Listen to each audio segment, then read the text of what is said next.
Les sols sont à l'origine de toute la vie terrestre. Pourtant, ils restent très mal connus et ils sont mal protégés face à tout un tas de perturbations, généralement d'origine humaine. Donc dans les sols, on a les micro-organismes, des bactéries, des champignons. Nous avons aussi ce qu'on appelle la microfaune, des protozoaires, des nématodes. On a aussi ce qu'on appelle la mésofaune, donc les colamboles, qui sont un groupe proche des insectes, qui ont 6 pattes mais qui sont sans ailes, et puis les acariens. Ensuite, on a ce qu'on appelle la macrofaune, donc on a les larves d'insectes, les insectes qu'on connaît comme les fourmis.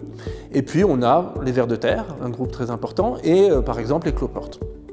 Donc cette biodiversité extrêmement riche et diverse, elle reste mal connue parce que ce sont des organismes petits, cachés dans le sol, donc on les a étudiés tardivement. Ensuite, il y a un phénomène qui est extrêmement important et qui a lieu dans le sol, c'est la minéralisation de la matière organique. Les plantes fabriquent leur matière organique en fixant le CO2 de l'atmosphère, c'est la source de carbone, et puis elles incorporent à ça les nutriments minéraux qui sont puisés dans le sol. Donc quand il y a des feuilles mortes, quand il y a des racines mortes, eh bien ces nutriments minéraux sont piégés dans la matière organique morte, dans les feuilles, dans les racines mortes. Du coup, ces nutriments minéraux ne sont pas disponibles pour les plantes. Ce qui se passe, c'est qu'une bonne partie des organismes du sol, les bactéries, les champignons, les vers de terre, sont détritivores, c'est-à-dire qu'ils mangent la matière organique. Donc en mangeant la matière organique, ils libèrent du CO2 et puis ils libèrent les nutriments minéraux qui sont de nouveau disponibles pour les plantes.